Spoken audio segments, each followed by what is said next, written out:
नमस्कार, आदाब, सत श्री अकाल, गुड इवनिंग मेरे प्यारे दोस्तों। आ गया है आपका होस्ट एंड दोस्त अंकित अवस्थी लेकर के ताजा तरीन सवाल जो कि बने हैं कल रात तक की सुर्खियों से। स्वागत है मेरे सभी मित्रों का जो मेरे साथ में इस समय लाइव जुड़ चुके हैं। अपने सभी साथियों को लाइव आने का इनविटेशन भेज चुके हैं।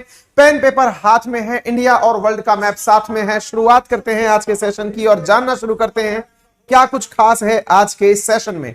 शुरुआत करते हैं सेशन की, लेकिन उससे पहले आपको बता दें कि अब से कुछ ही देर बाद आपके लिए एक ऑफर समाप्त होने जा रहा है, जिसमें कि अंकित 10 रेफरल कोड से एसएससी कैटेगरी में आप लोगों को कोर्स लेने पर 20% ऑफर किया जा रहा है। यह ऑफर आज रात्रि 11:59 तक अवेलेबल है। यदि आप में से कोई भी विद्यार्थी अभी तक अपना सब्सक्रिप्शन बुक नहीं किया है तो जाए और जल्दी से रेफरल कोड अंकित 10 यूज करके अपना कोर्स बुक कर ले, जिसमें एसएससी कैटेगरी के कोर्सेज में उसे 10% नहीं अपितु 20% डिस्काउंट दिया जा रहा है। नेवर बिफोर ऑफर है, यानी दोबारा इस परसेंटेज के ऊपर इसी प्राइस पर आपको ऑफर नहीं दिया जाएगा। तो go and grab the offer right now. शुरुआत करते हैं आज के सेशन की। आज के सेशन का मोटिवेशन है Winners are not those who never fail, but those who never quit। अच्छा, इस लाइन के मायने मैंने बहुत बार समझाए हैं। मान लीजिए हर महीने में कम से कम 2-4 बार तो इस लाइन को लेके आता हूं।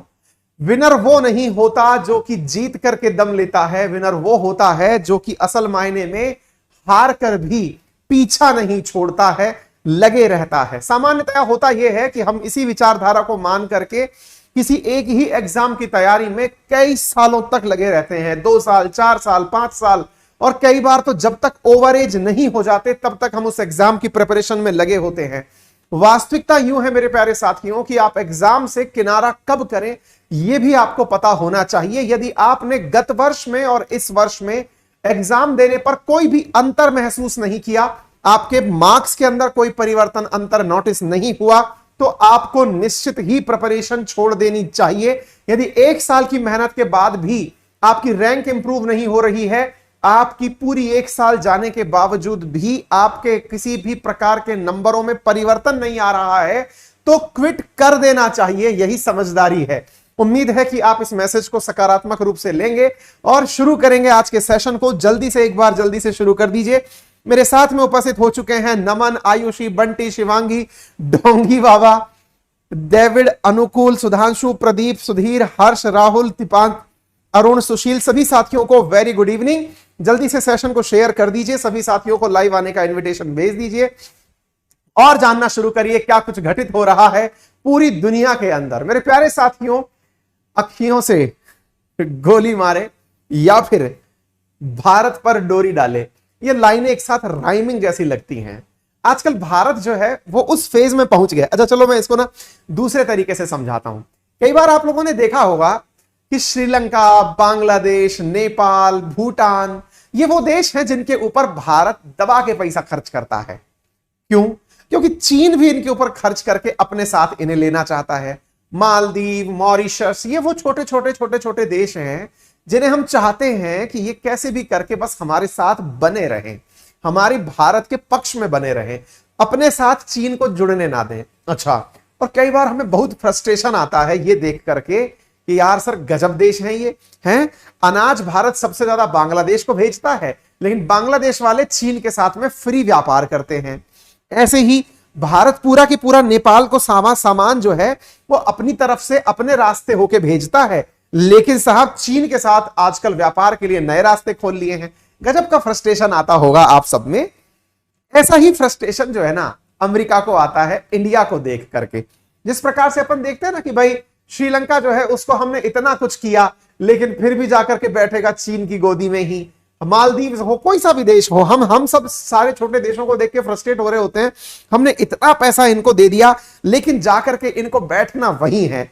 ऐसा ही कुछ इंडिया के लिए सोचता है अमेरिका। मुझे मतलब ना एक दिन सपने में आया था अमेरिका, वो बता रहा था कि मैं ऐसा सोचता हूं आप लोगों के बारे में क्योंकि असल में अमेरिका भारत को अपने साथ लेने के वो सारे दाव पे चलता है, फिर चाहे भारत अपनी तरफ से जो मन में आए वो करे। उदाहरण के लिए इन दिनों अमेरिका को ना इस पूरे की पूरे एशिया पैसिफिक क्षेत्र में चीन को बैलेंस करना है। चीन को बैलेंस करना है से मतलब है कि भाई कैसे भी करके चीन की बोलती बंद करनी है।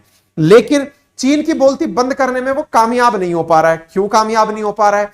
क्योंकि कहीं ना कहीं से चीन का व्यापार वो हैंडल कर पा रहे हैं, मतलब चीन के व्यापार को न्यूट्रल करने में कामयाब नहीं हो रहा है। ऐसी स्थिति में चीन को बैलेंस करने के लिए उसे कोई देश चाहिए। देश के रूप में उसे जो सबसे बड़ा पावरफुल देश एशिया पैसिफिक में या इंडो पैसिफिक में नजर आता है वो भारत है। अब ऐसी स्थिति में भारत को मैनेज करने के लिए वो भारत के किसी भी कंडीशन को मानने के लिए लगभग तैयार सा ही रहता है।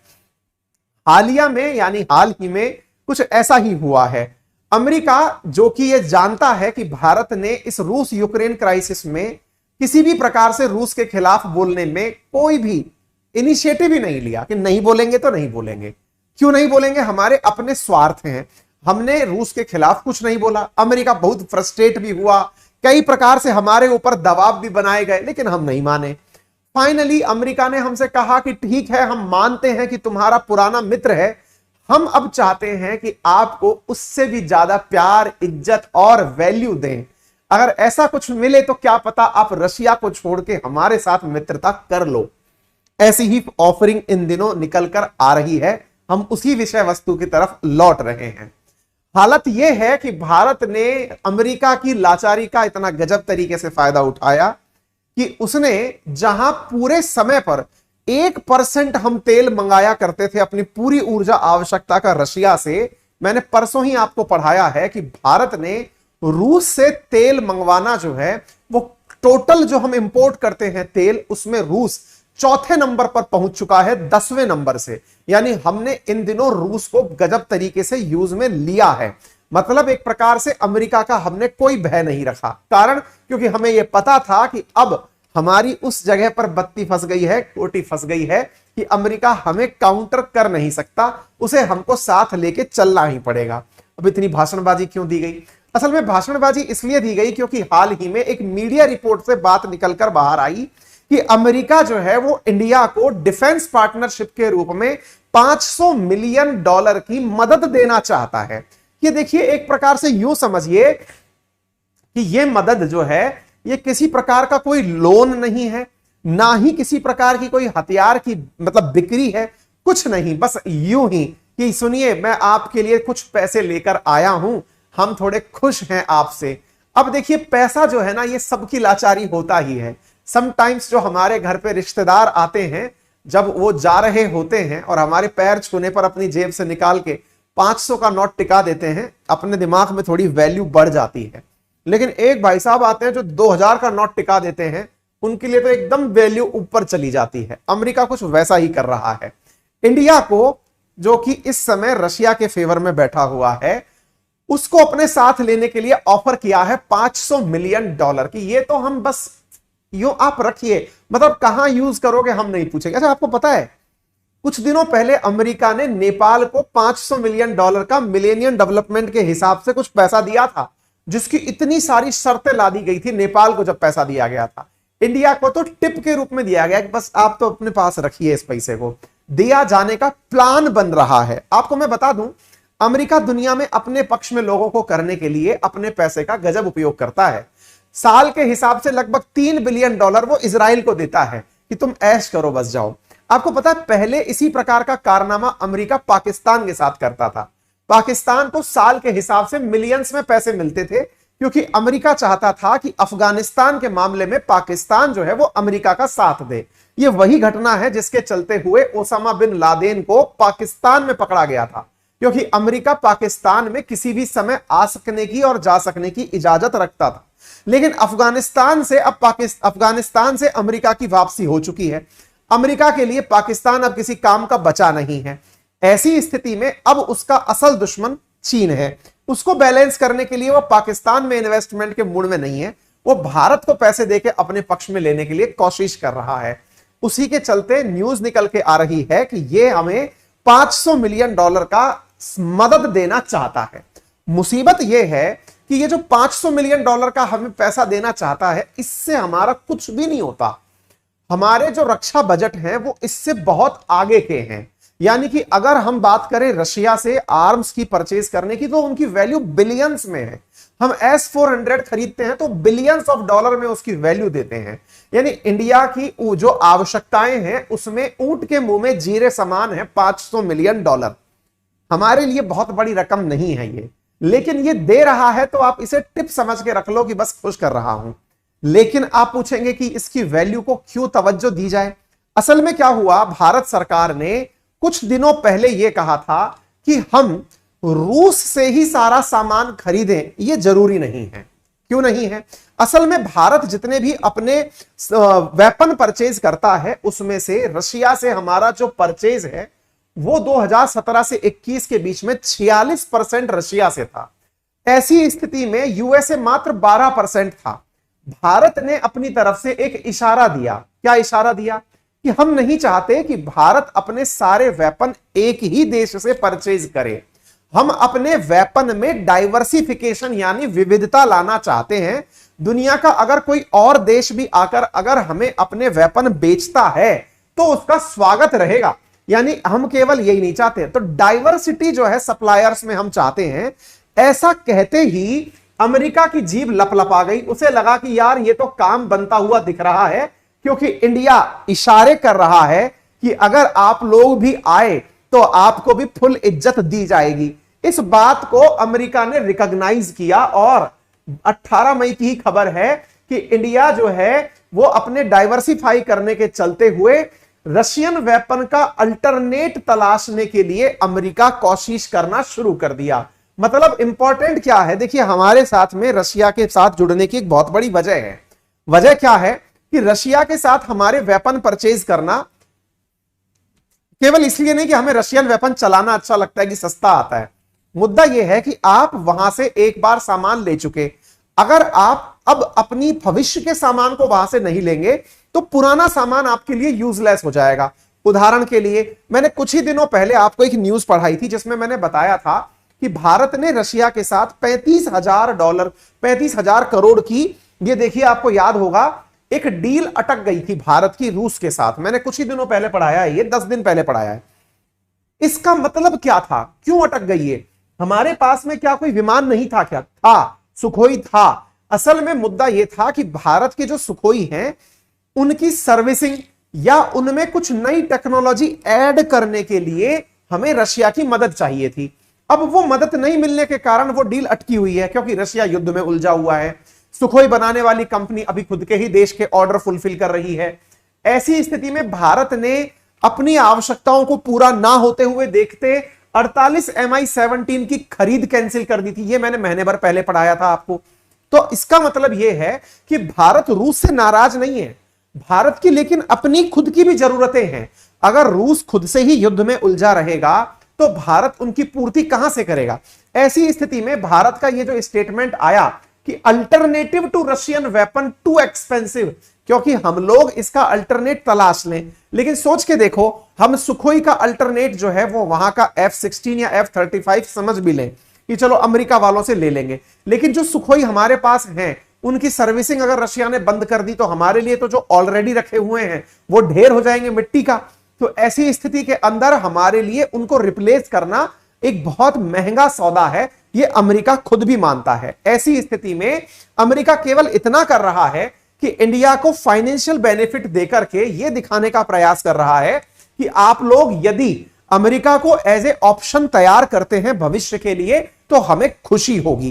कहने का कुल मिलाकर अर्थ यह है कि भारत के साथ अमेरिका मिलकर के आगे की तरफ कार्रवाई करना चाहता है। अब मैं इसमें एक बात और ऐड कर देता हूं। देखो, Stockholm institute of Peace Research जो है उसके अकॉर्डिंग जितनी भी बात रिपोर्ट आई है, दुनिया के टॉप 3 वेपन बायर्स में इंडिया का नाम निकल के आता है। वेपन इकलौती ऐसी चीज है जिसको कि आप मोल भाव के रूप में नहीं ले सकते। ऐसा नहीं है कि साहब आपने पेट्रोल इतना महंगा कर रखा है थोड़ा सस्ता कर दो, आपने गेहूं इतना महंगा कर रखा है छोड़ो मैं किसी और से ले लूंगा, आपने तेल इतना महंगा कर रखा है। हाँ, तेल से याद आया, अभी एक करंट अपडेट है, इंडोनेशिया ने जो खाद्य तेल था यानी पाम ऑयल था उसके एक्सपोर्ट पर से बैन हटा दिया है। यह न्यूज आपके लिए बहुत ज्यादा मायने रखनी चाहिए, क्योंकि इंडोनेशिया के ऑयल बैन की वजह से भारत में एडिबल ऑयल्स के प्राइसेस पर फर्क पड़ने शुरू हुए थे, लेकिन आज की ताजा खबरों में इंडोनेशिया ने अपने तेल के एक्सपोर्ट पर से बैन हटा दिया है। शायद यह हमारे लिए एक राहत भरी खबर है। मैं तेल के ऊपर ही बात कर रहा था कि तेल अगर आप एक देश नहीं देगा तो दूसरे से ले लोगे, लेकिन वेपन जो है उसके ऊपर पर्टिकुलर हर देश की अपनी महारत होती है। मतलब यह है कि अगर राफेल हमें फ्रांस से मिलना है तो हम फ्रांस से ले सकते हैं, उसको ब्रिटेन से नहीं ले सकते। ऐसी स्थिति में दुनिया का हर देश जब वेपन बेचता है किसी को, तो उसके बाद वो एकदम आश्वस्त हो जाता है कि अब आप हमारे भविष्य के भी कस्टमर बन गए, यानी कि अब आपको इसकी सर्विस करानी होगी, या इसके जैसे और विमान चाहिए होंगे, या अपने पायलट्स की ट्रेनिंग करानी होगी, घूम फिर के आप हमारे पास लौट कर आएंगे। ऐसी स्थिति में अभी जब यूके के prime minister Boris Johnson Bharat आए तो उन्होंने भी भारत के साथ में वेपन्स बेचने के बारे में बातचीत करी। यानी हर देश यह चाहता है कि भारत को अपना हथियारों का खरीदार बना ले, ताकि भविष्य में यहां से पैसा बढ़िया मिलता रहे। यह हर देश का प्रयास है। तो भारत के साथ में अमेरिका क्यों कर रहा है ये सारी कारस्तानी? तो इसके पीछे का बड़ा वजह क्या है? चीन को काउंटर करने के लिए भारत को एक बड़े विकल्प के रूप में देखा जा रहा है। हाल ही में अमेरिका के साथ में जो 2+2 वार्ता हुई थी, उसमें भी यह बात इंपॉर्टेंटली निकल करके आई।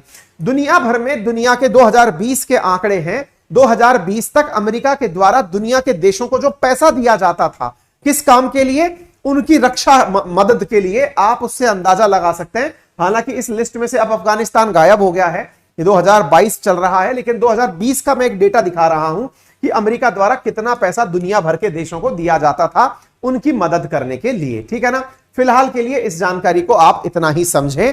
इसका केवल एनालिसिस इतना है कि अमेरिका पैसा देगा।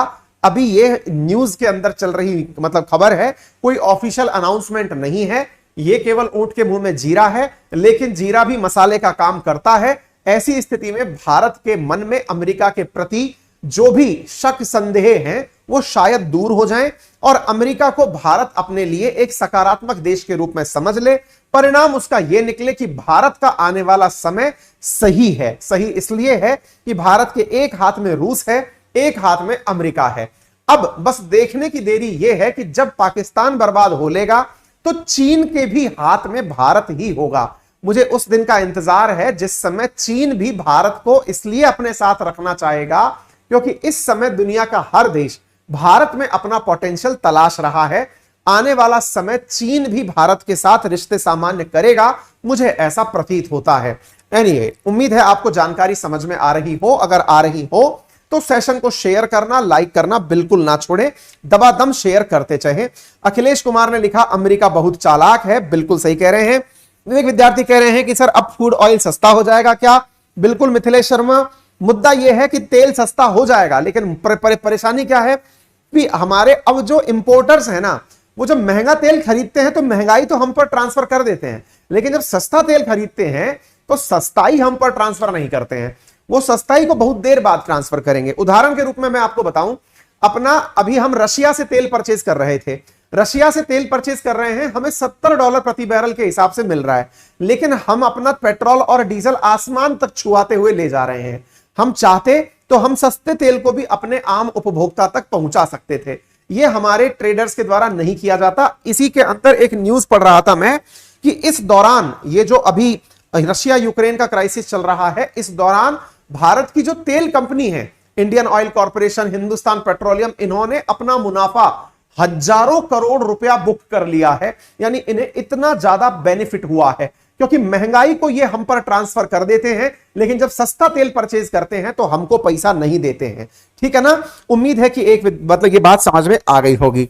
हाँ जी, अंकित 10 कोड दे रहा है महावीर, बिल्कुल सही कह रहे हैं। ठीक है, चलिए आगे बढ़ते हैं। एक विद्यार्थी कह रहे हैं सर आज तक वालों ने आपका टाइटल आरएनए चुरा लिया है। अब यार क्या है कि हम इस बात की शिकायत अपने वहां पे भी कर चुके हैं, लेकिन उनका कहना है सर कोई बात नहीं, जो बढ़िया होगा वो चल लेगा। क्या कर सकते हैं, जब किसी दिन अपना होगा उस दिन अपन बवाल काटेंगे। अभी तो अनअकैडमी का टेंशन है, वो देखें इस बात को। ठीक है, चलिए आगे बढ़ते हैं अगले प्रश्न की तरफ। अब यह खबर थोड़ी मायने इसलिए रखती है क्योंकि भारत में इन दिनों बहुत सारे विषय चर्चित हैं, चाहे फिर वो ज्ञान व्यापी मस्जिद का मामला हो या फिर भारत के अंदर नाम बदलने की परंपरा इन दिनों जो शहरों की चल रही हो उनसे जुड़ा मामला हो। असल में हुआ क्या है, लखनऊ का नाम अगर लक्ष्मण जी के नाम पर हो जाए, भगवान राम के छोटे भाई लक्ष्मण जी के ऊपर हो जाए तो कैसा हो। अब आप पूछे ऐसा क्यों कह रहे हैं आप। चलिए, लक्ष्मणपुर के आधार पर या राम जी के छोटे भाई लक्ष्मण जी के आधार पर लखनऊ का नाम अगर बदल दिया जाए तो कैसा हो, यह विचार आपको क्यों करना चाहिए। आइए आज के सेशन में हम इसी बारे में चर्चा आपसे करने का प्रयास करेंगे कि क्या लखनऊ का नाम भी बदल सकता है, क्या लखनऊ का लक्ष्मण जी के साथ कोई कनेक्शन है। यह बात मायने इसलिए रखती है क्योंकि हाल ही में लखनऊ में प्रधानमंत्री नरेंद्र मोदी जी की 16 मई को यात्रा हुई, वही 16 मई बुद्ध पूर्णिमा वाली, जब लुंबिनी गए थे। उस दिन जब यात्रा हुई तो योगी आदित्यनाथ जी ने अपने ट्विटर हैंडल पर लिखा, क्या लिखा, शेष अवतार भगवान श्री लक्ष्मण जी की पावन नगरी लखनऊ में आपका हार्दिक स्वागत और अभिनंदन। अब आप पूछेंगे सर हर बात में मीनिंग निकालते हैं आप लोग। देखिए, मुद्दा यह है कि ये मीनिंग निकालने वाली बात है इसलिए निकाला जा रहा है। हम तो होते कौन हैं जब इंडियन एक्सप्रेस जैसा न्यूज चैनल इस चीज को कवर करता है कि लखनऊ का लक्ष्मण कनेक्शन क्या है। मैं तो केवल ये बांच रहा हूं आप सबके सामने, पानी नहीं। ऐसी स्थिति में यहां पर जो औरंगजेब के द्वारा लखनऊ में मस्जिद बनाई गई थी और लक्ष्मण जी के आधार पर लखनऊ में कौन सी चीजें जुड़ी हैं, इन सब का डिस्कशन किया जाना स्वतः ही शुरू हो जाता है। यानी मोदी जी के स्वागत करते समय योगी आदित्यनाथ जी और आनंदीबेन पटेल जी ने यह तस्वीर साझा करी तो एक नई चीज शुरू हो चुकी है। एक विद्यार्थी लिख रहे हैं कि सर यह व्हाट्सएप यूनिवर्सिटी का ज्ञान है। भैया, यह व्हाट्सएप यूनिवर्सिटी का ज्ञान होता ना हम नहीं लेते, लेकिन अगर यह ज्ञान इंडियन एक्सप्रेस ने लिया है तो हमें लेना पड़ेगा। अब आप पूछेंगे सर इस पे सवाल कैसे आ सकता है। बड़ा सवाल है, बहुत बढ़िया है। यूपीएससी के अंदर केवल इतना सा सवाल अगर आपसे पूछ लिया जाए, हाल ही के दिनों में भारत के विभिन्न शहरों के नाम परिवर्तित किए जा रहे हैं। क्रिटिकली इस घटना को आप एनालाइज करें, यानी इस घटना का आलोचनात्मक विवेचन करें, अर्थात इसके सकारात्मक और नकारात्मक पक्ष लिखें। बस ये लाइन डाल करके अगर लिखने के लिए दे दिया जाए तो आपको सोचने के लिए शब्द नहीं मिलेंगे कि लिखना क्या है और छोड़ना क्या है, भावनाएं कहां तक कंट्रोल में रखनी है और कहां तक छोड़नी है। इसलिए इस घटना को ध्यान से सुन लीजिए। पहली बार नहीं है, फैजाबाद का नाम बदलकर अयोध्या हो चुका है, इलाहाबाद का नाम बदल करके प्रयागराज हो चुका है, तो लखनऊ का नाम लक्ष्मण जी के ऊपर क्यों ना हो जाए। अब यह बहस छिड़ चुकी है। ठीक है, चलिए आज देखते हैं। साथियों, हाल ही में लखनऊ के अंदर वहां के मेयर ने कहा है कि यहां पर लक्ष्मण जी का एक टेंपल बनाया जाएगा जिसमें 151 फीट ऊंची प्रतिमा लक्ष्मण जी की लगाई जाएगी। ऐसा माना जाता है कि राम भगवान ने लक्ष्मण जी को लखनऊ गिफ्ट में दिया था, और जब गिफ्ट में दिया था तो इसका नाम लखनऊ नहीं था, इनके आधार पर इसका विकास किया गया था। असल में यहां का मानना है कि यहां पर अभी 151 फीट ऊंची लक्ष्मण जी की प्रतिमा लगाई जाएगी। इस विषय में जब जानकारी जुटाना प्रयास किया गया, शुरू किया गया, तो जानकारी निकल के आना शुरू हुआ लालजी टंडन, जो कि बीजेपी के बड़े नेता रह चुके हैं, उनकी एक किताब से। उनकी एक किताब है जिसका नाम है अनकहा लखनऊ। अनकहा लखनऊ जब उन्होंने अपनी किताब लिखी तो उस किताब के अंदर उन्होंने लखनऊ के इतिहास के बारे में चर्चा करी। अब लालजी टंडन तो है नहीं, लेकिन उनकी किताब अभी भी है। लालजी टंडन की इस किताब में जो उन्होंने 2018 में लिखी, तो उन्होंने बताया कि भगवान राम ने लक्ष्मण जी को यह जगह गिफ्ट में दी थी। लखनऊ का नाम समय के साथ बदलता गया। असल में इस जगह का नाम वास्तविकता में लक्ष्मण का टीला हुआ करता था, लेकिन उसे भुला दिया गया। धीरे धीरे उनकी चीजों को, यानी कि जो टीला था उसे भुला करके वहां पर टीले वाली मस्जिद बना दी गई। टीले वाली मस्जिद औरंगजेब के कार्यकाल में बनाई गई। मेरी पढ़ाई, मुझे कुछ अवसर मिला अपनी पढ़ाई का एक समय कानपुर से पूरा करने का। मैं कानपुर में था, तो कानपुर के पास में ही मैं उस जगह का नाम अब भूल गया हूं, आप मुझे कमेंट बॉक्स में बता दीजिए, एकदम मिस हो रहा है। जहां पर गंगा जी बहती है, बिठूर है शायद, अगर मैं सही हूं तो। यस, बिठूर में ध्रुव, ध्रुव तारा जो अपन कहते हैं ना, ऐसा ध्रुव के बारे में माना जाता है कि वो पहले सन्यासी थे, मतलब कोई संत थे। तो ध्रुव का टीला है, मतलब नदी किनारे ये माना जाता है कि कुछ एरिया, कुछ क्षेत्र जो हैं वो संत महात्माओं के अपने होते हैं। तो वहां ध्रुव का टीला है बिठूर में। अगर कोई कानपुर के आसपास का हो तो मुझे जरूर कमेंट बॉक्स में बताए। ऐसे ही लक्ष्मण जी के ऊपर बताया गया कि असल में लक्ष्मण जी का यह क्षेत्र लक्ष्मण जी का टीला कहलाता था। अच्छा, टीला का मतलब क्या होता है? वो टीला मतलब होता है कि एक तरह से समझिए माउंड, माउंड का मतलब एक ऊंचा सा उभार, टीला उसे कहा जाता है। ठीक है ना, बिठूरी है ना, हाँ ध्रुव टीला है, बिल्कुल ठीक है। हाँ बिठूर से है ना, बिल्कुल कमेंट बॉक्स में आना भी शुरू हो गया है। अब ऐसी स्थिति के अंदर यहां लक्ष्मण जी का जो टीला हुआ करता था उसकी जगह अब टीले वाली मस्जिद है। टीले वाली मस्जिद जो है वो बनवाई किसके द्वारा गई थी? औरंगजेब के द्वारा। अच्छा, औरंगजेब बिल्कुल मतलब हिंदू विरोधी था, यह बात उसकी तमाम चीजों से निकल करके आप लोगों ने पहले भी देखी है। ऐसी स्थिति में उसका मतलब हिंदू विरोधी होना और इस प्रकार की घटनाओं का सुनाई देना कोई बड़ी बात, नई बात नहीं है, आप तब से सुनते हुए आ रहे हैं। तो लालजी टंडन ने अपनी इस किताब के अंदर जब बातें लिखी तो इस जानकारी को धीरे धीरे भारतवर्ष के अंदर चर्चा में लाया जाना शुरू हुआ। टंडन की बुक के अंदर जो बातें लिखी गई वो ये है कि पुराने लखनऊ में लक्ष्मण टीले के आसपास बसा हुआ था पुराना लखनऊ। चाहे मुगल काल हो या औरंगजेब का समय, एक मस्जिद का निर्माण हो, मोहम्मद अली शाह का मजार हो, नौबत खान हो, इतरा बाग हो, अलविदा ग्राउंड हो, चाहे अंग्रेजों का काल हो, नवाबी काल हो, आजादी का कुछ दशक के बाद हो, लक्ष्मण टीला हमेशा लक्ष्मण टीला रहेगा। अब लक्ष्मण टीला का नाम पूरी तरह मिटा दिया गया है और यह स्थान आज टीले वाली मस्जिद के नाम पर जाना जाता है। यह किताब के अंदर लिखी हुई लाइन है जो हमने आपको पढ़कर सुनाई है, यानी किताब के अंदर ये पंक्तियां एज इट इज लिखी हुई हैं। तो लालजी टंडन की किताब से जब ये बातें निकल करके आना शुरू हुई तो फिर किताब के चलते हुए 2020 में यहां लक्ष्मण जी के नाम पर एक स्टैचू बनाए जाने की मांग होने लगी। उस स्टैचू की मांग को हाल ही में पूरा कर दिया गया है। 151 फीट ऊंची लक्ष्मण जी की स्टैचू अब लखनऊ में लगाया जाना प्रस्तावित है, जिसमें करोड़ों रुपया खर्च होगा यह माना गया है। ठीक है ना, तो यहां पर गोमती नदी के किनारे इनका एक टीला लगाया जाना प्रस्तावित है। अब फिर एक सवाल बनता है कि किसी ने अपनी तरफ से कोई पंक्ति लिखी, वो पंक्ति को सही माना जाए, इसका क्या आधार है? माइथोलॉजिकली इन बातों का क्या आधार है? अब इस आधार को एक और पुस्तक के द्वारा सिद्ध किया जाता है और वो पुस्तक लिखी गई अब्दुल हलीम शरर के द्वारा, यानी कि एक मुस्लिम लेखक के द्वारा किताब लिखी गई जिसका नाम था पुराना लखनऊ। उस पुराना लखनऊ नामक किताब के अंदर भी ये सारी जानकारियां मेंशन हैं।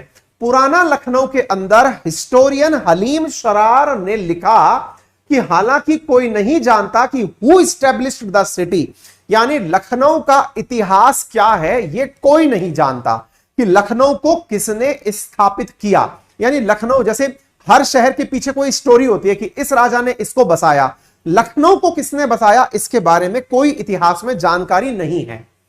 And how it got its name based on certain finding and ancient folk tears, ये खुद इतिहासकार लिखते हैं कि चूंकि इसकी कोई जानकारी तो नहीं है, लेकिन पुरानी कहानियों को अगर सुना जाए तो यह कहा जाता है कि लॉर्ड राम ने जब लौट करके वनवास से अयोध्या पहुंचे तो उन्होंने कुछ जमीन अपने छोटे भाई लक्ष्मण को दी थी और वो लक्ष्मण को दी गई जगह ही लक्ष्मण टीला के नाम से या लखनऊ के नाम से बाद में बदलती हुई चली गई।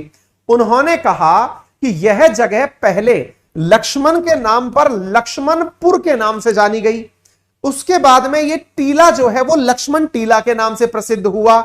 यहां पर यह माना जाता है कि इस टीले को अगर पूरी तरह से देखा जाए तो यहां पर कुछ केव रूपी संरचना भी प्राप्त की जा सकती है। अब आप पूछेंगे कि सर इस बात के अंदर क्या तथ्य है? तथ्य केवल इतना है कि एक और शहर है जिसका नाम बदल सकता है। बढ़ते हैं आगे, अगली घटना की तरफ चलते हैं। अगली घटना है साथियों भारत के सामरिक महत्व के हिसाब से बहुत ही इंपॉर्टेंट घटना, जिसको आप जानेंगे सेला सुरंग के नाम से। सेला सुरंग, अरुणाचल प्रदेश के अंदर एक टनल का निर्माण कार्य चल रहा है। 2019 के अंदर इस टनल का निर्माण कार्य शुरू हुआ था। इस साल के अंत तक इस टनल में होकर के वाहनों की आवाजाही शुरू हो जाएगी। यह सुरंग कितनी महत्वपूर्ण है, इस बात का अंदाजा इससे लगा सकते हो कि यह सुरंग अरुणाचल प्रदेश के उस क्षेत्र में बनाई जा रही है जिस क्षेत्र को चीन ने 1962 में अपने कब्जे में कर लिया था। ध्यान से दोबारा सुनिएगा, बहुत इंपॉर्टेंट फैक्ट बोल रहा हूं। 1962 का जब वॉर हुआ तो जिस प्रकार आज भी चीन के द्वारा ऑक्यूपाइड एक क्षेत्र है भारत का, जो कि कश्मीर के अंदर है, जो एलएसी के पास में आप देखते हैं, एग्जैक्टली वैसे ही अरुणाचल प्रदेश वाले क्षेत्र में चीन के द्वारा तवांग नामक जो क्षेत्र है उसे कब्जे में ले लिया गया था। 1962 के वॉर में भारत ने अपना यह हिस्सा चीन के सामने हार दिया था, लेकिन नेगोशिएशंस के बाद आफ्टर लॉन्ग कंसिलिएशन तवांग से चीन वापस हटकर पीछे चला गया और तवांग को जब से छोड़ा, अरुणाचल प्रदेश की सीमाएं तिब्बत की सीमा तक बनाई गई और उसके बाद से भारत ने अपने तवांग क्षेत्र में पहुंचने की और अपनी पहुंच को मजबूत करने की भरसक कोशिशें की। लेकिन पूर्वोत्तर भारत के इस क्षेत्र में चूंकि हिमालय की बहुत सारी ऊंची पहाड़ियां हैं, तो इस डिफिकल्ट टेरेन में पहुंच करके सेना के द्वारा सीमा की सुरक्षा करना एक बहुत चैलेंजिंग काम था।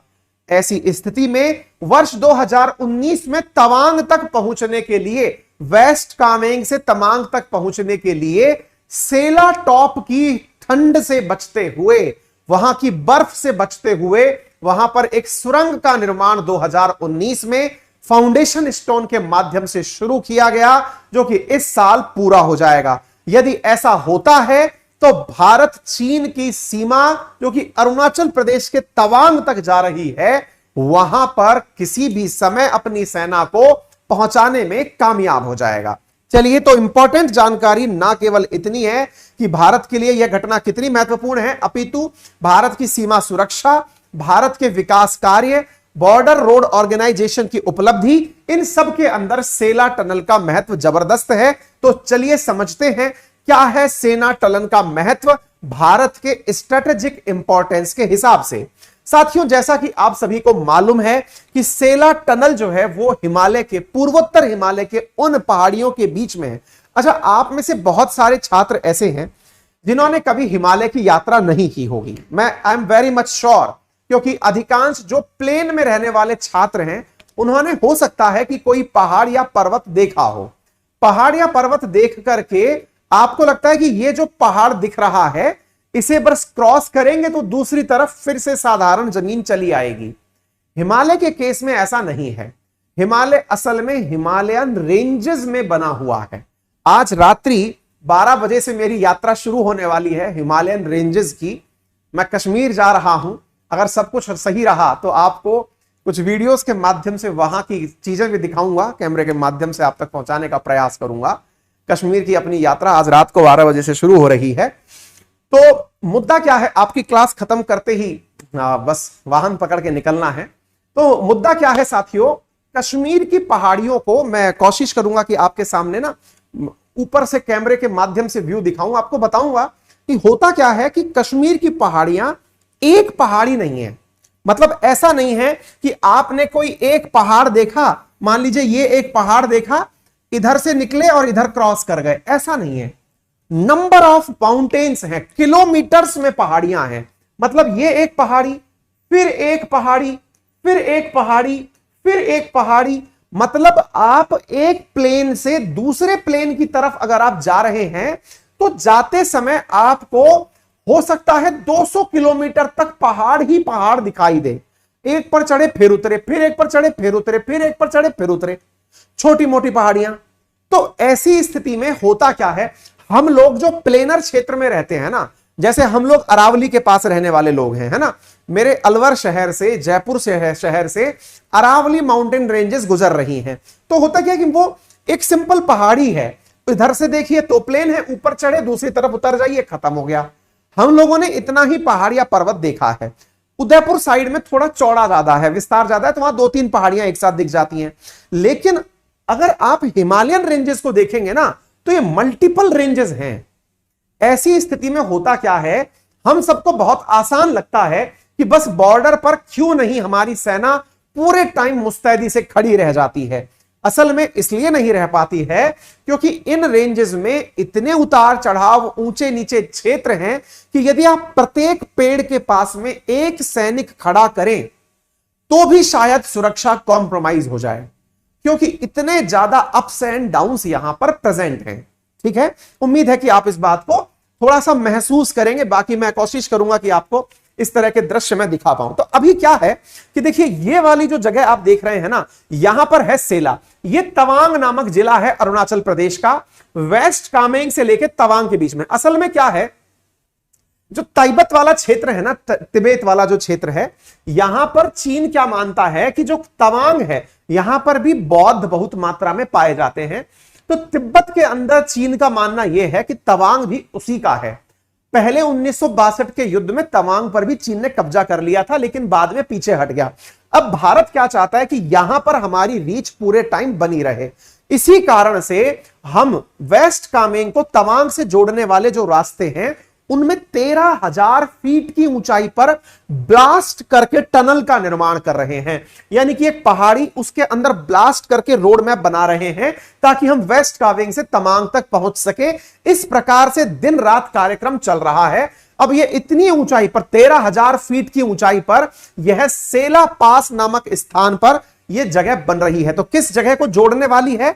तो यह जोड़ने वाली है साथियों, तवांग को जोड़ने वाली है। क्लियर है? अच्छा, तो यह टनल कहां पर है? तो यह मैंने आपको बता दिया, चरदौर तवांग रोड पर है और स्ट्रेटेजिकली बहुत इंपॉर्टेंट है। अब देखिए, आप इस पिक्चर के माध्यम से देखने का प्रयास करें। टनल जब बनती है तो टनल के अंदर भारत ने टनल बनाने के लिए क्या किया भाई, इसके अंदर बड़ी मात्रा में ब्लास्ट किए गए हैं। अभी अंतिम ब्लास्ट बचा है, यूं समझ लो आप। यहां पर पहली बार ये देखिए, इस तरह से पहाड़ों के बीच में से टनल का निर्माण कार्य चल रहा है। आपको पीछे भी पर्वत दिख रहा है, इस पर्वत पर चढ़ती हुई गाड़ियां दिख रही हैं। 13,000 फीट की ऊंचाई है तो बर्फ भी यहां पर दबा के पड़ती है। इतनी ज्यादा सर्दी में बर्फ पड़ती है कि 4 महीने तक इस रास्ते से होकर यात्रा करना। अब देखिए कितनी घनघोर बर्फ है और उसके बीच में आपको ये चीजें दिख रही हैं। तो इसको तोड़ने के लिए लगातार काम चल रहा है और यह भारत की बड़ी उपलब्धि है कि इतनी ऊंचाई पर भी हमने बहुत ही लिमिटेड टाइम पीरियड में इस काम को कर लिया है।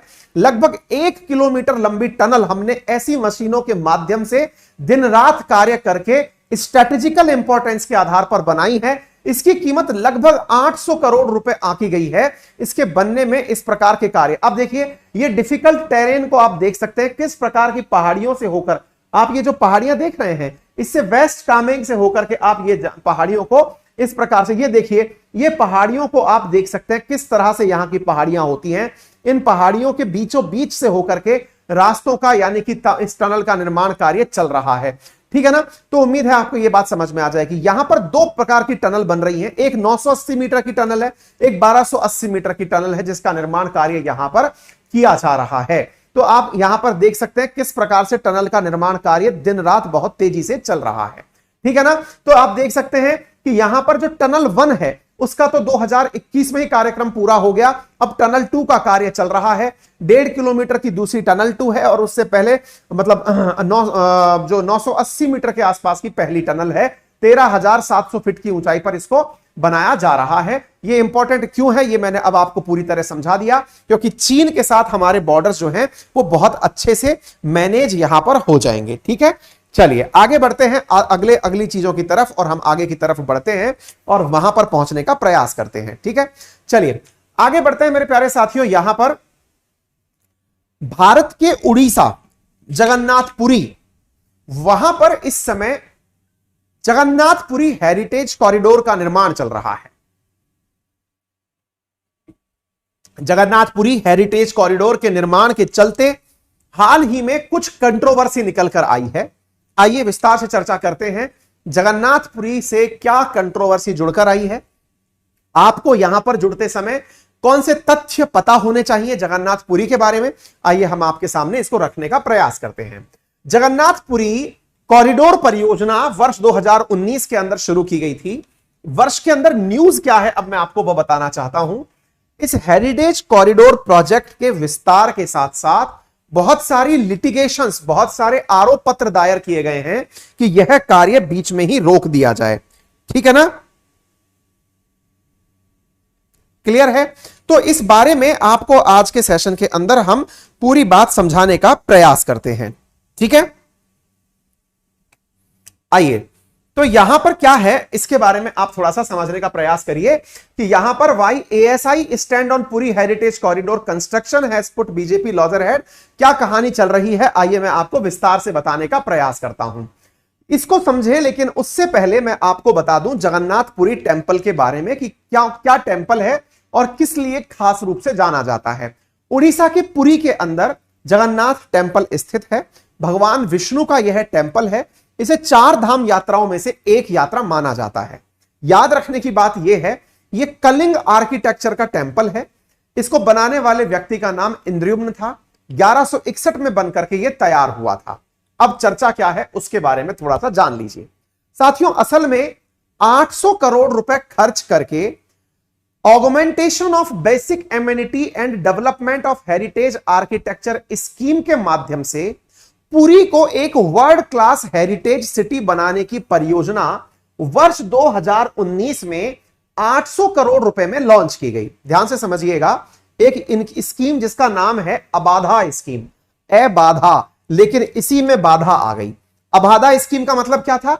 Augmentation of basic amenities. Basic amenities का मतलब क्या हुआ?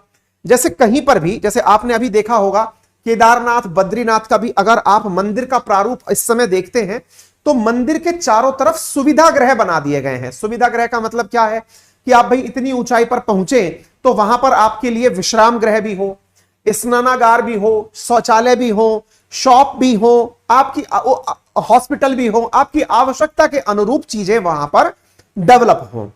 ऐसी स्थिति में चूंकि जगन्नाथपुरी भारत के 4 धाम यात्राओं में बहुत ज्यादा मायने रखता है, ऐसी स्थिति में जगन्नाथपुरी के अंदर आने वाले जो भी श्रद्धालु हैं उनकी सुविधा का विकास करने के लिए भगवान जगन्नाथ की मंदिर के आसपास के क्षेत्रों में एक प्रकार से बेसिक एमिनिटीज का विकास करने का कार्यक्रम शुरू किया गया, जिसके अंतर्गत क्या किया गया, मंदिर के आसपास के क्षेत्रों को अगर वहां पर कोई निर्माण कार्य हो रखा था तो उन्हें हटाकर वहां पर कुछ सुविधाएं विकसित करने का कार्यक्रम शुरू हुआ। जैसे अभी आपने भगवान काशी विश्वनाथ का मंदिर जब देखा हो तो वहां के आसपास भी इसी तरह की संरचना का निर्माण शुरू हुआ।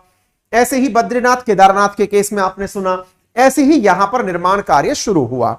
इस प्रोजेक्ट को 2016 में लॉन्च करने की बात थी, लेकिन धीरे धीरे होते हुए इसे 2019 आ गया। इस कार्यक्रम के अंदर 15.19 एकड़ भूमि जो की जरूरत थी कॉरिडोर को बनाने के लिए वो प्रस्तावित की गई। इसके अंतर्गत 2.64 एकड़ जो भूमि है वो सरकारी भी थी।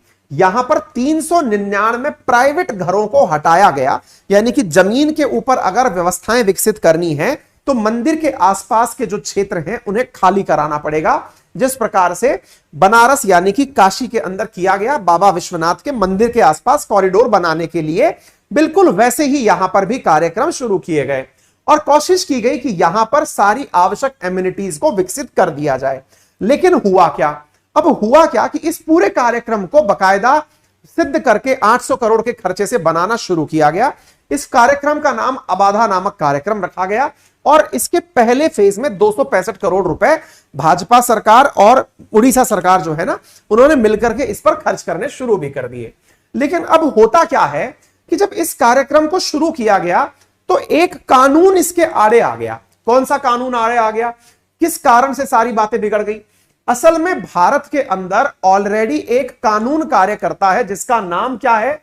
Ancient monument and archaeological site remain act 2010। ध्यान से समझिएगा, जो कार्यक्रम शुरू किया गया उसके तहत जगन्नाथपुरी मंदिर के चारों तरफ एमिनिटीज का विकास किया जाना प्रस्तावित था। लेकिन एमिनिटीज का विकास करते कार्यक्रम शुरू होता, इसी बीच में एक भारत का ऑलरेडी पुराना कानून इसके अंदर बाधा बन गया। क्या बाधा बन गया? इस कानून का नाम है एंशिएंट मॉन्यूमेंट। एंशिएंट का मतलब पुरानी, ऐतिहासिक विरासत, इमारतें और ऐसी साइट जो कि आर्कियोलॉजिकल महत्व की हैं, उनको लेकर के भारत में ऑलरेडी एक कानून कार्य करता है। वो कानून कहता क्या है? यह कानून कहता है कि अगर कोई भी कार्यक्रम निर्माण संबंधी किया जा रहा हो तो 100 मीटर के दायरे के अंदर कोई भी कार्य नहीं किया जा सकता। अब वो 100 मीटर मैंने पढ़ा तो था, जाने कहां लिख दिया है। This act provide prohibition and restriction area around protected monument as a buffer in which construction activity are prohibited and restricted. कहने का अर्थ यह है कि अगर मान लीजिए कि यहां पर मंदिर बना हुआ है तो इसके आसपास के 100 मीटर क्षेत्र में आप कोई भी निर्माण कार्य नहीं कर सकते। इसको यूं समझिए आप, अगर कोई एंशिएंट काल का मंदिर बना हुआ है और मैंने अगर यहां के 100 मीटर से कम के क्षेत्र में निर्माण कार्य शुरू कर दिए तो निर्माण कार्य करने के लिए मशीनें चलानी पड़ेंगी। असल में जगन्नाथपुरी में दिक्कत क्या हो रही है कि निर्माण कार्य मंदिर से 75 मीटर की दूरी पर ही शुरू हो गए हैं। तो हो क्या रहा है कि बड़ी बड़ी जेसीबी मशीनें चल रही हैं, और वो जो जेसीबी मशीनें चल रही हैं उनके चलने से लोकल लोगों को डर यह है कि मशीनों की गड़गड़ाहट से जो इतना पुराना मंदिर है उसमें किसी भी प्रकार की दरार आ सकती है, प्राकृतिक विरासत को किसी भी प्रकार का नुकसान हो सकता है। ऐसे के चलते हुए नेशनल मॉन्यूमेंट अथॉरिटी के प्रयास से इसके ऊपर बवाल कट गया है। जिस एक्ट ने इसको होल्ड पर डालवाया है उसका नाम अमसर एक्ट है, जो मैंने आपको अभी सुनवाया है। कहने का मतलब यह है कि यहां पर अब दो चीजें आपस में आकर के अड़ गई हैं। एक है आर्कियोलॉजिकल सर्वे ऑफ इंडिया, जो कि इस एक्ट के माध्यम से अपनी एंशिएंट मॉन्यूमेंट्स का मतलब हिफाजत करता है, और दूसरा राज्य सरकार के द्वारा पास किया गया कानून अबाधा, जिसके माध्यम से जगन्नाथपुरी के अंदर प्रोजेक्ट का विस्तार किया जाना था। फिलहाल ये दोनों चीजें आपस में उलझ रही हैं, लेकिन दोनों ही चीजों में एक ही सरकार इन्वॉल्व है। केंद्र में बीजेपी सरकार है और उड़ीसा में बीजेपी की समर्थक सरकार है। तो चीजें मतलब मैनेज तो हो जाएंगी, लेकिन आर्कियोलॉजिकल सर्वे ऑफ इंडिया फिर से एक बार यहां पर चर्चा में आ गया है। तो क्या कंट्रोवर्सी थी ये मैंने आप लोगों को बता दी है। उम्मीद है कि आप लोगों को स्थिति क्लियर हो गई हो। आज का आखिरी एनालिसिस जो है वो क्या है, मैं आपको वो बता देता हूं। आप सबको मालूम होगा, एक बार मैंने आप लोगों को YouTube पर एक वीडियो किया था, फेसबुक पर किया था इनिशियली। तो उस वीडियो के अंदर क्या था, असल में मैंने यह बताया था कि किस प्रकार से फेक व्यू लाए जाते हैं, किस प्रकार से फेक सब्सक्राइबर गेन किए जाते हैं, किस प्रकार से फेक लाइव लाए जाते हैं। सब चीजों के ऊपर मैंने बातें की। कुछ लोगों को लगा कि नहीं, हम बेवकूफ थोड़ी हैं, हम गलत थोड़ी हैं, हम लोग भी तो इस प्रकार से लाइव उपस्थित होते हैं, हर चीज फेक थोड़ी होती है। ये तमाम बातें डिस्कशन के अंदर आना शुरू हुई। अब क्या है कि मैं कहता था तब तक तो कोई बात नहीं। हाल ही में ट्विटर के नए मालिक एलन मस्क ने पूरी तरह से ट्विटर को अपने पास लेने से पहले ट्विटर से लीगली यह कहलवाने का प्रयास किया है कि कहो कि इस पर फर्जी अकाउंट है। समझ लो बेटा। और तो और यह कहलवाने का प्रयास किया है कि मुझे लीगली वो जो फर्जी अकाउंट इस पर ट्विटर पर बने हुए हैं, बोले फर्जी अकाउंट बनते कैसे, हमें तो यही नहीं पता। बोले वो फर्जी अकाउंट जिसके लिए आपको बोट लगाना पड़ता है। मेरा एक वीडियो है, पड़ा होगा कहीं तो मैं उसको डलवाऊंगा, एक बार देख लेना, देखना भाई कहीं पड़ा हो तो उसको जरूर डालना उसको, है ना। तो उसमें क्या है कि मैंने ये बताने का प्रयास किया है, बोट होती है साथियों। बोट क्या होता है, मैं आपको सरल मायने में ये समझाऊं कि अगर मान लो कि मुझे अभी जितने भी बच्चे आप लाइव हैं, मुझे इसको डबल करना हो, ट्रिपल करना हो, आप तो लाइव बने रहेंगे। मैं क्या करूंगा कि एक बोट लगाऊंगा। बोट एक प्रकार का कंप्यूटर प्रोग्राम होता है। उस कंप्यूटर प्रोग्राम के माध्यम से मेरे ही कंप्यूटर डेस्क पे अंदर की तरफ उतनी ही बार वो वेबसाइट खुलती चली जाएगी। मतलब एक पेज मल्टीपल टाइम, 1 2 3 4 5 6 7। तो अभी एक जने ने खोला तो एक व्यू काउंट हो रहा है, दूसरे ने खोला दूसरा काउंट हो रहा है। कंप्यूटर प्रोग्रामिंग में लाख लाख बार वो पेज खुलता चला गया। तो ऐसी स्थिति में होता क्या है, अब देखो मैं आपको ऐसे समझाता हूं, मतलब तथ्यों के आधार पर अगर हम बात करें, भारत के अंदर जो ट्विटर के कुल फॉलोअर्स हैं ना, उससे ज्यादा फॉलोअर्स मोदी जी के हैं। ट्विटर ऑफिशियली जो फॉलोअर्स इंडिया में मानता है, उससे ज्यादा फॉलोअर्स मोदी जी के हैं। तो ये तो ऑटोमेटिक बात निकल के आ रही है कि इतने फॉलोअर्स आ कहां से गए। यही बात अमेरिका के अंदर डोनाल्ड ट्रंप के ऊपर लागू हुई थी कि उसके जितने फॉलोअर्स थे, इतने तो अमेरिका के टोटल फॉलोअर्स नहीं है। तो ये हो क्या रहा है, तो ये असल में कुछ कंप्यूटर प्रोग्राम होते हैं जिसके ऊपर खुद एलन मस्क ने कमेंट किया। क्या कमेंट किया, इधर देख लीजिए, Twitter deal can not move forward until he has clarity on fake account numbers. Elon Musk ने कहा है कि वो बोट नंबर्स के ऊपर पूरी तरह से प्रूफिंग चाहते हैं। पानी देना। कहने का मतलब समझ रहे हो आप लोग, कहने का मतलब यह हुआ कि यहां पर जो बोट कार्यक्रम है, इसको एलन मस्क ने खुद पकड़ लिया और कहा, ये सब चीज तो ऑफिशियल न्यूज है। आप मेरी न्यूज को हो सकता है बहुत लोगों ने क्वेश्चन मार्क किया था, नहीं साहब आप सही चीज को गलत कैसे बता सकते हो। आपके सामने खुद आदमी है भाई बोलने वाला, जो तो मालिक है भाई। ये तो Twitter estimate spam fake account compromise less than 5% of users. Twitter के ऊपर एलन मस्क ने खुद ने इन दिनों ट्वीट की मुहिम चला रखी है। ट्विटर क्लेम करता है कि 95% of daily active users are real unique human. Does anyone have that experience? क्या आपको वाकई में लगता है कि 95% रियल ट्विटर फॉलोअर्स हैं? नहीं, ये एलन मस्क का अपना ट्वीट है। मैं तो फिर वही बात, मालिक अपना ट्वीट कर रहा है। अब आप पूछेंगे एलन मस्क पागल है क्या, वो इस तरह की बात पब्लिकली क्यों कर रहा है, इससे तो ट्विटर की वैल्यू गिर जाएगी। एलन मस्क समझदार है, जब वो इतना पैसा देकर के ट्विटर खरीद सकता है तो उसे यह भी तो देखना होगा कि फर्जी लोग कितने आ गए, क्योंकि अब तो उसकी पूरी कंपनी खुद की हो गई। अगर अब फर्जी लोग भी उसके खाते में आ गए, जैसे ये मान लो मैंने आपसे कहा कि इस कमरे में भरे हुए सारे नोट, ये कमरा जो है ये 2-2 हजार के नोटों से भरा हुआ है। अगर आप ये घर खरीदते हैं तो आपको ये 2 हजार के नोटों से भरा हुआ कमरा भी मिलेगा। आपने कहा कि सर मुझे पता चला है कि आपके कमरे में 2 हजार के नकली नोट भी रखे हुए हैं। मैंने कहा नहीं नहीं, कमरा ठसाठस का नोटों से भरा हुआ है। बोले नहीं सर, इसमें नकली नोट भी भरे हुए हैं। अब एक बात बताओ, मैंने इस घर को किसी को बेचा तो उस व्यक्ति के पास तो नकली नोट भी चले गए ना। तो वो व्यक्ति कह रहा है कि भाई सुनो, असली वैल्यू तो तब पता चलेगी जब तुम्हारे नकली नोट इसमें से निकालोगे। पहले नकली नोट वापस करो, फिर केवल असली नोट की वैल्यू मुझे पता चले। तो ट्विटर के जो कुल सब्सक्राइबर्स है ना, इस पर एलन मस्क खुद बोट की वो लेकर के आ चुके हैं। आप में से बहुत सारे लोगों को ये सब बातें सुनकर के ऐसा लगता है ऐसे कैसे होता होगा गुरुजी, कोई ऐसा क्यों करता होगा। इसका बहुत बड़ा इंपैक्ट फैक्टर होता है। इंपैक्ट फैक्टर ऐसा होता है, मान लो कि मैं आपको, आप इसको ना, अब मेरे साथ कंपैरिजन में कई बार बच्चे कहते नहीं सर आप इस तरह की बातें इसलिए करते हो क्योंकि आपके पास लाइव नहीं आ रहे होंगे बच्चे, किसी और के पास लाइव आ रहे होंगे। देखो बेटा क्या होता है ना, भारत में बहुत सी चीजें प्रैक्टिकल होती हैं तो आपको समझ में आती हैं। अगर एक बार के लिए मैं ये कहूं कि एक सिंपल सा तथ्य हम निकाल के चलते हैं, अगर मैं किसी जगह पर 100 आदमी खड़ा कर दूं, एक जगह मैंने डमी, इसको आप प्रैंक करके खुद से देख लेना, मैंने एक जगह 100 लोगों की भीड़ खड़ी कर दी। वो 100 लोग यूं इशारा करके खड़े हुए, यूं देख रहे हैं बीच में इकट्ठे होकर के, तो अगले 100 लोग भी इकट्ठे हो जाएंगे उस भीड़ को देख करके कि इस जगह भीड़ क्यों लगी हुई है। आप लोगों ने राजनेताओं की रैली को देखा होगा। आपको क्या लगता है कि राजनेताओं की रैली के अंदर जो लोग आते हैं वो जेन्युइन होते हैं, वो उस राजनेता को सुनने आए हुए हैं?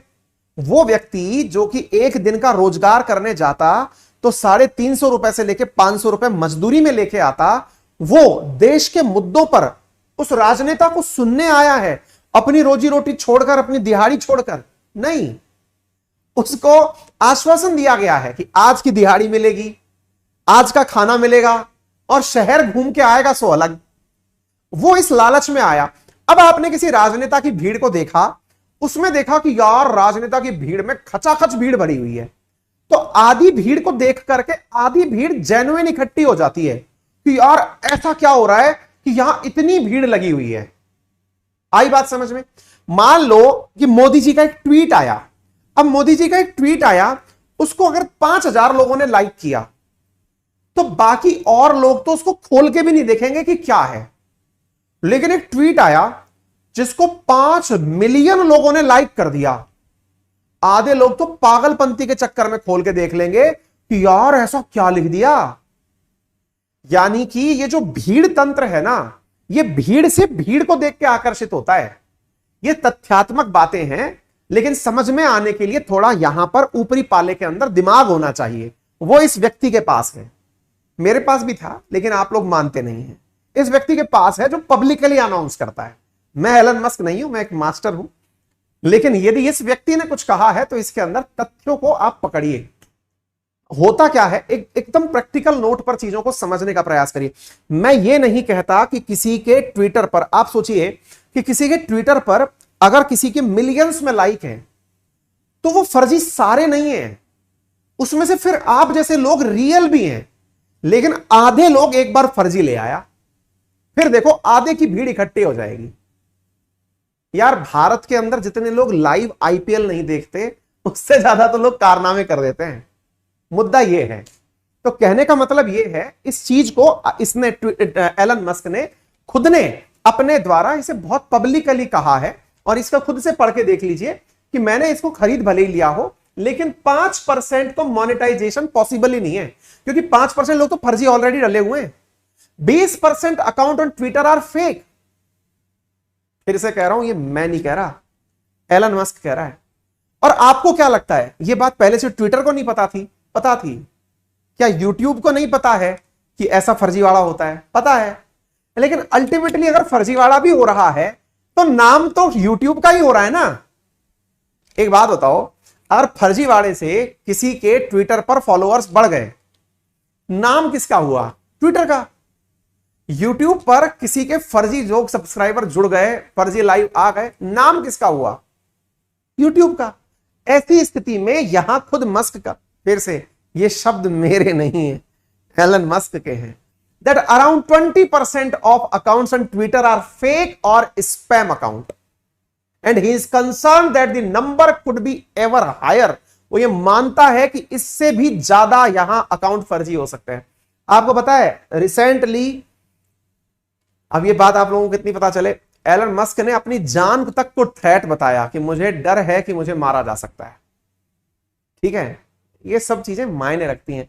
आप लोगों के लिए केवल एक जोक ऑफ द डे हो सकता है, लेकिन लोग बोलने से पहले बहुत हिम्मत करते हैं। My offer was based on Twitter SEC filing. ये तो खैर आप लोगों के मतलब की बात नहीं है। तो एलन मस्क के इस ट्वीट की वैल्यू अब आप समझ चुके होंगे। जितने भी सोशल मीडिया अकाउंट हैं ये कहते हुए पाए गए हैं, और मैंने इसको पर्टिकुलर करके दिखाया है। मैं उस वीडियो को अपनी टीम से कहूंगा कि वो जरूर उसको एक बार रीशेयर करें। तो ये भारत के अंदर आप एक्टिव सब्सक्राइबर देख लीजिए, ये एक्टिव सब्सक्राइबर्स हैं। उसके बाद में आप लोगों को सारी चीजें पता ही हैं। खैर एनीवे, फिलहाल के लिए इतना ही।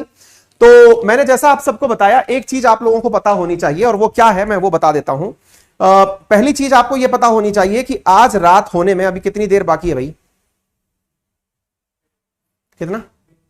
1.5 घंटा बाकी है ना? हाँ, तो एक बार के लिए 1.5 घंटे से पहले पहले आप SSC का सब्सक्रिप्शन अगर लेना चाह रहे हैं ना, तो ले लीजिएगा। क्यों लेने की बात बोल रहा हूं मैं? क्योंकि अनअकैडमी का SSC subscription never before offer के साथ में अभी चल रहा है। 20% ऑफ चल रहा है SSC कैटेगरी में, और मुझे बार बार कहा जा रहा है कि ये चीज याद दिला देना। क्वेश्चन नंबर 6 से लेकर 10 तक आपके सामने, यहां 6 से लेकर 15 तक वन लाइनर क्वेश्चंस हमने दे दिए हैं। वो आपको अभी क्लास पूरी होने के बाद हमारे टेलीग्राम अंकित अवस्थी सर पर प्राप्त हो जाएंगे। नेशनल एंडेंजर्ड स्पीसीज डे 20 मई को मनाया जाता है।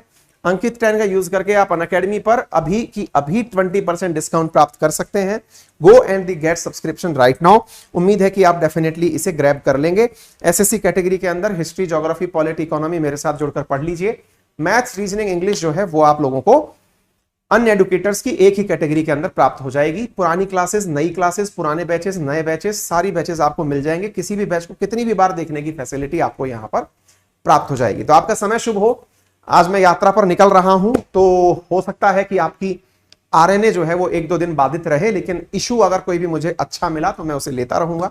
बाकी अपने वीडियोस के माध्यम से आपके संपर्क में बना रहूंगा। फिलहाल के लिए इतना ही। अपना ख्याल रखें, बड़ों का सम्मान करें, छोटों को प्यार दें, अपना व्यक्तित्व इस प्रकार से विकसित करें कि महिलाएं आपके साथ सुरक्षित महसूस करें। शुभ रात्रि।